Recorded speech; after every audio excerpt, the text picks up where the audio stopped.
こんにちは、阿部義俊です。緊急で動画を回すほどのことではないんですけど、DJI Pocket 3が発売になりました。何日か前からその話題になっていたカメラで、僕もなんかちょっと気になっていて、買うか買うまいかもやもやと悩んでいるうちに、発売日になってしまって、そうだな、もう注文しないと明日には届かないという状態で、今ギリギリのところで、迷っておりますと。僕は今までこの、キャノンのパワーショット V10 っていう Vlog カムを、愛用していて、ピントが来た。パワーショット V10 っていう Vlog カムを使っていて、これが割と自分のその使い方にぴったりきて、僕は割とこれを気に入って使っていたんですけど、まずこのパワーショット V10 のいいとことしては、1インチセンサーを積んでいるんで、iPhone とかスマホとかに比べると画質がいい。もちろんこのフルサイズのミラーレスとかに比べるとセンサーサイズはずっとちっちゃいんですけど、この iPhone とかについてる豆粒みたいなセンサーよりはだいぶ大きいんで、それを考えると、コンパクトな割にはその高画質なカメラということで、こいつにはステレオのマイクがついていて音質はかなりいいです。今はここにその Zoom の F2 っていう32ビットフロートが取れるこれはモノラルなんですけど、そのマイクをつけていて、だけどこいつが何かちょっとトラブったり、僕はよくボタンを押し損ねるんですけど、みたいな時にサブで十分な音質があって、という意味では今よく2カメ体制で撮ってますけど、こいつをつけておくとなんかトラブルがあっても、大体の場合こいつが何とかしてくれるんで安心ということで、ステレオのそのマイクの音質もかなりいいと。で ND フィルターがついてるんで、屋外でも光がすごい日差しの時だとシャッター速度をめちゃくちゃに上げないと明るすぎて白飛びしちゃうんだけど、そうすると動画って、画質がなんかこうパラパラとするっていうか、ちょっと見づらくなるんですよね。でこいつは ND フィルターで光をカットできるんで、明るすぎる場所で適切なシャッタースピードで、滑らかな動画が撮れると。あと、こいつはスタンドがついていて、そのスタンドでこうポンと、本体にもスタンドが内蔵されてるんで、この本体だけでポンと置いて、かなり自由に角度を決められて、撮影のその幅が広いというか、手軽に今まさにやってますけど、ポンと置いてすぐ使えると。で、このスタンドのおかげで今もうここにこうやって置いてますけど、例えばオンラインミーティングみたいなものがある時も、こいつに USB つないでここにポンと置いておくと、すぐにこれが使えて、大変便利であると。あと写真機としても意外と優秀で、僕はこいつの写真の画質が割と好きだったりするんですけど、1インチセンサーで1520万画素発生してるわけですね。なかなか良いです。なんていうかな、そのスマホよりはちょっと、例えばそのボケがあったりとか、ちょっと広角なんだけど、でも割と画質も良くて、食べ物とか撮ったりするとうまく撮れると、結構いい写真になったりして、なかなかいいよと。今ちょっとこれカラーフィルターで色調整しながら撮ってますけど、こういうちょっとしたそのカラーフィルターなんかも、結構綺麗。なんていうかな、最近のカメラでも結構カラーフィルター力入れてるんで綺麗なやつ多いですけど、なんか昔のカメラってなんか一応カラーフィルターついてるけど、これ使わないなみたいなのが多かったんだけど、これは割とフィルターの色合いが、これなんかもとか普段この間まで使っていた、ちょっと緑がかったやつとかもなかなかいい感じの色合いで、僕はこの辺りの色合いは結構好きです。5センチまで寄れるんで、僕は割とこいつの、使用目的としては子供とかを日常的に撮りたいということと、もう一つ一番大きな目的は、こいつで手帳の手元撮影がしたかったんで、こいつはかなりしっかりと近くまで寄れるんで、どういう撮り方をしても割と近すぎて撮れないみたいなことにならないんで、そういう意味でも自分の用途には非常に合ってますと。あとは価格が安い、今だと5万円台で買えるんで、1インチセンサーの 4K が撮れるカメラとしては、破格と言っていいぐらい安いですね。そのあたりのキヤノン頑張ったんだろうなと思います。というわけでこれは僕の使い方には割とぴったり合っていて、ずっと気に入って使っておりましたと。でこれを用意しておくと、モフトから出ている、七変化マルチスタンドっていうこのスタンドが、個人的な手帳の手元撮影がしたいっていう用途にこいつがぴったり合っていて、こいつをちょっと立てて、ここの見せるか、こんな感じで引っ掛けてあげると、よいしょ、手帳の手元撮影が非常に、やりやすくて、なので、こいつも持ち歩きに非常に便利で、取らないじゃないですか。でこいつもかなりコンパクトじゃないですか。喫茶店とかによってちょっと手帳の書き物してるとこを、撮りたいなと思った時なんかに、この組み合わせは結構便利で、まあ長らくしばらくっていうかその当分の間、このパワーショット V10 を愛用していくぞって思っていたんですけど、というわけでこいつを今、非常に愛用してるわけなんですけど、パーフェクトっていうわけではなくて、いくつかその問題点というか自分の中で物足りない点もあって、一つはこいつは 4K の 30fps、1 秒間に30枚、動画のフレームがある撮影のモードですけどが撮れるんだけど、それだと、熱の問題で15分ぐらいしか映せないと。で、4K の60フレーム、こいつは 4K の60フレームで、その一眼ミラーレスなんで性能高いんで当たり前ですけど、4K の60フレームで撮ってるわけですよ。なので本当は 4K の60フレームで撮って、同じその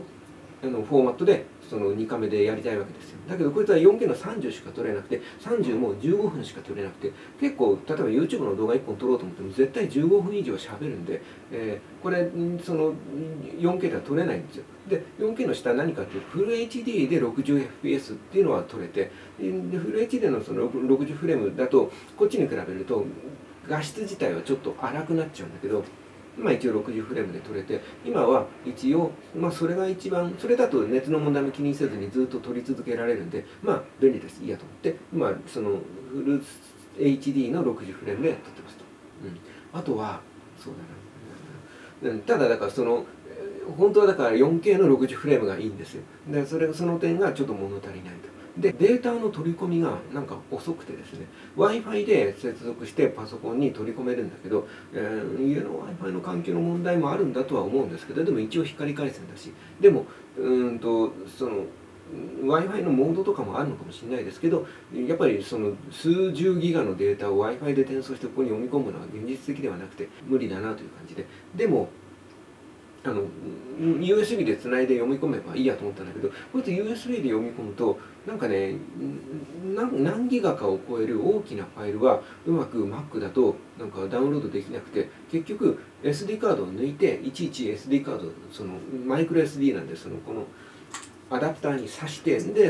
み込んでるんですよ。これが非常にまどろっこしくて、その部分でちょっと毎回、地味にイラッときておりますと。あとは、手帳の手元撮影の時は全然気にならないんですけど、子供を撮ったりとか、その日常の生活の動画を撮ったりする時に、これ水平の維持がないので、きちんとしっかりホールドして水平を撮りながらずっとキープしてないと結構傾くんですよね。でこれ要するにこういうカメラであれば、あるいはなんかそのこういうとかこういうカメラであれば水平ある程度維持できるんだけど、こいつのこういうふうにこんなふうに持つわけですよ。でこの持ち方だと気が付くと水平がずれてるってことが頻繁にあって、それはなんていうかな、あまり最初気にならなかったんだけど、子供を撮ったりとか、この間東京ゲームショウに、ちょっと取材ということではないですけど、ちょっと行かせてもらって、なんか中の動画をちょっと撮ったりしたんですけど、その時の動画とかも軒並みちょっと傾いていて、なんか水平に持ってたつもりがずっと右に傾く、これ僕の問題もあるんですけど、右に傾いていて、まあそんなことが起きやすいんですよ。なので水平維持がないことが今じわじわとちょっと不便というか不満に感じてきてます。あと、1インチなんだけど暗所にめちゃくちゃ強いってほど強くはなくて、やっぱある程度暗いと画質的にはだいぶ荒くなりますね。ノイジーになっちゃうというか、まあしょうがないんですけどね。っていうあたりで、例えば後継機が出たらなんかそのあたりが改良できているといいなみたいなことをちょっと思っていたりして、あと細かいことを言うとストラップつけられるんだけど、ストラップつけるとこの一番の売りであるスタンドを開けるときにストラップがこう微妙に引っかかるとき、引っかかりはしないんだけどちょっと邪魔になったりするんですよね。しょうがないっちゃしょうがないんだけど、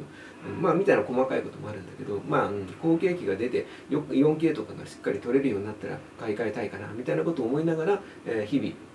かなり楽しく使わせてもらっていて、っていう中で DJI のポケット3が出たわけですよ。そうしたらポケット3が僕の持っていた不満をほぼほぼ解消するなんかウルトラカメラで、大体まあ YouTube だいぶプロモーションYouTuber の人にたくさん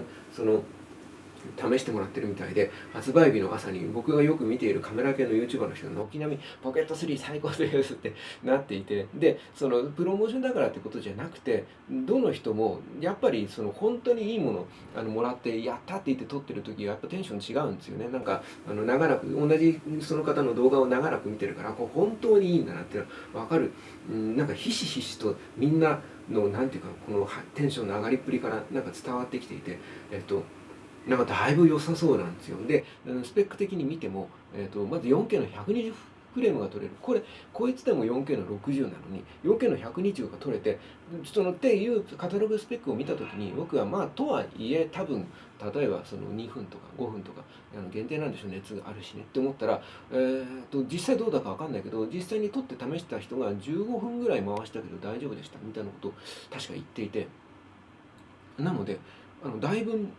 いけるみたいなんですよ。っていうことは60フレーム、要するに 4K の60フレームとかだともうあんまり熱の問題気にしないでかなり撮れるような気がして、そうなってくるとまさにそれがしたかったんで、いきなり心をつかまれているわけですけど、あとは、10ビットのログ撮影ができる。これも、自分がログ撮影をするかどうかわからないけど、ログ撮影みたいなものに挑戦して、そういうのの編集ができるスキルを身につけたいとはすごく思っていて、その練習のために、そのログを日常的にちょっと撮ってみるみたいなのはちょっといいかなと思って、まあ、やりたければこいつでやれって話ですけど、まあまあ、ちょっとそういうのもあるんだなって思って、それもいいところですね。あとは、もう一番のそのDJI ポケット3のその売りであるところのジンバルが内蔵されてるっていうか、ジンバル搭載のカメラであるっていうことで、手ブレ補正のその精度というか性能に関しては他のアクションカムとか、まあ、こいつもそうだけど、こいつらはみんな電子手ブレ補正で画面の四隅をクロップして、だいたい真ん中に映ってるものがそのブレないようにそのフレームごとに補正をかけていくみたいな、機械的に後から補正をかけてるんですよね。だけど DJI ポケット3はこういうカメラ自体にジンバルがついてるんで、こうどうやろうがここにあるカメラはビタッと動きませんよっていう状態をキープできるんで、どんな時でも水平パチッと維持できるし、こういうふうにこのカメラ振った時もその動きの滑らかさが尋常じゃないわけですよ。でジンバル積んでるっていうのは非常に良くて、さらにジンバル自体がそのターゲットの追尾ができるんで、人物トラッキングで、例えばこの辺にこう置いておいて、僕が動いて喋ることはないけど、動いて喋れば、自分にこう追尾してくれることができて、で今まで結構技術的に難しかった今までのその人物トラッキングっていうのはその真ん中にあるものを追尾するみたいなものが多かったんだけど、ちょっと画面の右側にいる自分に向けて常に追尾してくださいみたいなこともできるようになったみたいで、結構それは安いジンバルとかだとできない機能みたいで、なんかそういうのがこのポケットカメラに搭載されるっていうのは画期的みたいですね。あとさらに言うと暗所専用のモードがついてるみたいで、低照度モードっていうのかな、なので、暗い場所にかなり強くなってます。そのあたりもちょっと羨ましいです。僕がよく喫茶店でその書き物する、星のコーヒーですけど、喫茶店は基本的には薄暗いので、薄暗いからこそ、落ち着いてそういう書き物ができるんで、それはありがたいんですけど、こいつで撮ってた時にやっぱりちょっとノイズが乗るんで、その暗いとこ強いのもいいなと思って。あとは、マイクはこいつもパワーショット V10 もかなり性能高いですけど、DJI ポケットのマイクは、3箇所ついていて、自分側こうやって撮ってた時の自分側の音を中心に撮る、あるいは相手側の音を中心に撮ってこっちはあまり撮らないとか、あるいは両方撮るとか、周囲も全体も撮るみたいないくつかのモードがあって、使い分けができるみたいで、それ自体はもしかするとその使ってる時には自分で自撮りでやってんのにマイク向こうに向けてたみたいな、自分を撮ってるのに、マイクを向こうに向けちゃってたみたいなミスを起こしかねないので、良し悪しもあるかなと思うんだけど、でも機能としてはそういう機能がついていて、ちょっとステレオかモノラルかみたいなのをチェックできなかったというか、今分かんなかったですけど、マイクの音質自体もそのサンプルで、そのポケット3で撮ってますっていうその YouTuber の方々の音声の軒並み綺麗だったんで、かなり良さそうです。そして、そのノーマルのセットとそのマイクと外付けのワイヤレスマイクとかいろんなパーツのついてるクリエイターズコンボっていうのかな、なんかちょっと値段の高いいろんな周辺機器がついてるセットがあって、そっちについている、DJI マイク2っていうのかな、ワイヤレスのマイクがついていて、これがめちゃくちゃ良くて、コンパクトな、ワイヤレスマイクなんだけど、カメラ側にもうトランスミッターっていうかその受信機がカメラにもう内蔵されてるんで、なんかカメラ側になんかガチャガチャ何かする必要なくて、この、マイクを買ったらそいつのスイッチ入れるだけでスーッと滑らかに連動してくれて、でこっちはプルプルって震えるんでちゃんとつながったことが、確認できて、でこの辺にこういうマイクみたいに、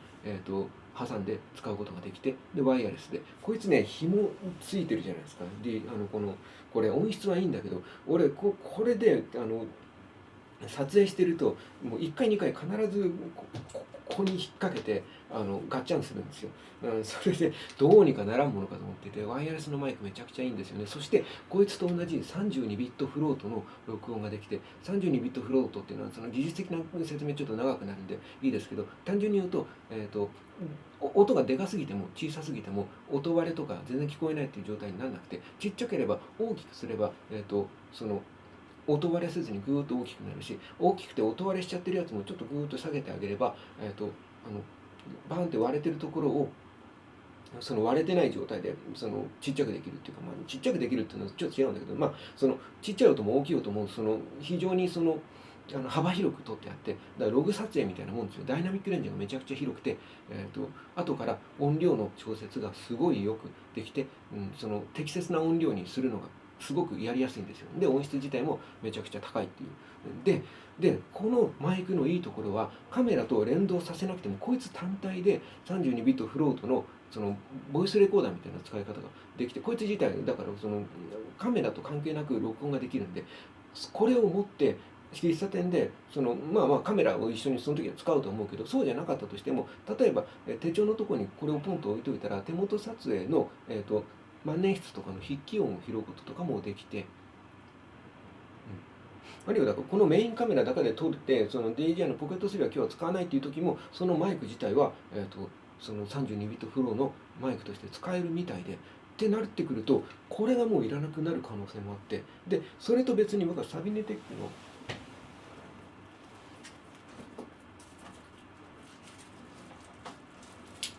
忙しいね、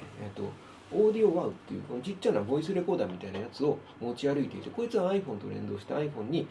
ここのマイクからそこそこの音質で音を取ってくれるってやつで、これで筆記音みたいなものを取りたいときは取ると思って、日頃これを持ち歩いてんだけど、こっちもこっちも両方いらなくなる可能性があって、32ビットフロートでワイヤレスでカメラと接続することもできるし、単品でも使えるめちゃくちゃ音質のいいマイクっていう、完璧じゃないですか。っていうもうグワングワンやられてるんですけど、もう俺が今欲しいと思ってるもの全部入ってるんですよ。すげえな、もうみんなが今年のなんだろう、多くの人が今年出たガジェットで一番良かったって言ってるし、多くの人が、少なくとも Vlog カムとしてはもう派遣を取ったも同然みたいな感じで大絶賛なんですけど、で僕もなるほどそりゃすげえなと思って、買おうかなと思ったところで、なんか国民健康保険の納付があって結構な金額がボーンってその口座から引き落とされてってなって、ちょっとだから買えないってことではないんだけど、ちょっと自重しました。悔しい。落ち着いて次ちょっと大きな仕事をして俺頑張ったなって思った時に、買うかどうかを改めて考えるかなっていうところで、めちゃくちゃ良かったです。ただで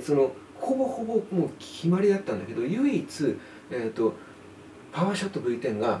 自分の目的を完全に満たしていて、ポケット3ができないというか危うい部分が最短撮影距離で、これが僕にとって一番大事で、だから手帳の手元撮影でするから相当寄って撮れないとダメなんですよ。だけどポケット3は最短撮影距離が20センチかな。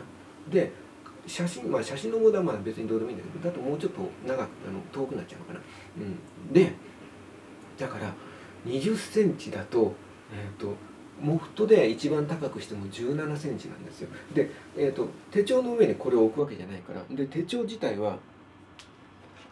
結構厚みがあるじゃないですか。だから23センチぐらいの高さまでこうカメラの位置がぐっと上がって、かつカメラをぐっと下に向けられなきゃいけなくて、下向けるのは70度かなんかの角度だから、真下撮りたかったら30度前に傾けなきゃいけなくて、30度はなくてもいいけど10度か20度ぐらい前にちょっと傾けられると、ほぼ真上からになって、かなりその絵を描きたいんで、絵を描いてるところを撮影したいんで歪まずに撮れるなと思うんだけど、70度だと結構斜めになっちゃう気がして、そのあたりもそこなんですよ。それがクリアできたら、もう何としてもちょっと欲しいと思うような、かなりいいそのポケット3のカメラで、散々僕ちょっと V10 をなんか、自分にぴったりやってて気に入ってますって言ってきちゃったけど、そうは言ってもちょっと不満があったっていう部分が全部解消されてるんで、そしてマイクがめちゃくちゃ考えてもなかったぐらい、このメインの自分のこれよりもいいかもっていうぐらいすげえマイクがついてくるってなると、ちょっと状況が変わってきて、だから23センチの高さからってなると、三脚のちっちゃいやつ、テーブル三脚みたいなやつ、こんなやつを持ち歩くことになるかなと思うんだけど、それはクリエイターズコンボの中に専用のやつが入ってるんだけど、そいつをつけて予備バッテリーがついていて、予備バッテリーつけるとDJI ポケットのグリップ部分がちょっと長くなるんだけど、長くなって状態で23センチまでカメラの高さがもし高くなってたら何としても欲しいです。そこまでいかなかったら逆に言うと僕の使い道には合わないんで、すごいいいカメラだなと思うけど、やっぱパワーショットの方がいいかなっていうことになりますかね。でもこれがみんなかっこよくVlog みたいなVlog カメラが Vlog 撮るの当たり前なんだけど、僕みたいに手帳の手元撮影がしたいんですみたいな人がサンプルで撮影してるYouTuber の方々の中に一人もいなくて、手元撮ってくれと思いながらいろんな人の動画を見たけど誰も撮ってくれてなくて、どうだろう、一番背高くした状態で、手帳の手元撮影ができるかどうかをどなたか検証してくれ、なんか YouTuber の人たちに片っ端からコメント書いてみるかっていうのが今もやもやとしているところであります。もしちょっとこの動画見てる方でそういう情報を知ってる方がいたとか、僕買いましたよって人がいたら、ぜひちょっと立てて何か手帳みたいなものを置いて手元撮影した時にピントが合うかどうかを、あと結構真上からいい感じに撮れるかどうかをちょっと試していただけるとありがたいです。なんかそういうこと試した方がいたらぜひコメントくださいっていうお願いの動画でした。というわけでちょっと絵描き目線から見た時の新しく出たパワーショットじゃねえや、DJI ポケット3っていうすごい、派遣カメラの自分なりの分析というか、っていうところでありました。というわけで、このチャンネルでは一応阿部義俊の絵描き暮らしというチャンネル名にして、絵に関する話をしています。今回カメラに関する話しちゃったけど、やっぱりカメラの話に関しても基本的には、絵描きが使うカメラとしてどうかなみたいな切り口で話していこうと思っております。なので今回ちょっと自分の手帳の手元撮影で絵を描くのに、絵を描くところを撮影するカメラとしてどうかなっていう、動画でありました。でもうまた他力本願で、もしちょっとコメント見てる方で結構な人が多分ポケット3買うと思うんで、僕の動画見てる人の中でガジェット好きとかカメラ好きな人多いと思うんで、一人ぐらい買った人がいるんじゃないかと思うんで、ちょっと試してみていただけるとありがたいですってことでした。よろしくお願いします。そしてチャンネル登録、いいねなどしていただけると嬉しいです。絵描きの目線からガジェットなりカメラなり文房具とか筆記用具とか画材とかそんな話をしたり、絵を描いてみたり、絵を描くコツみたいなものとか、絵を描くツールの解説とか、なんかそんなようなことをやっていこうと思っています。ありがとうございました。ではでは。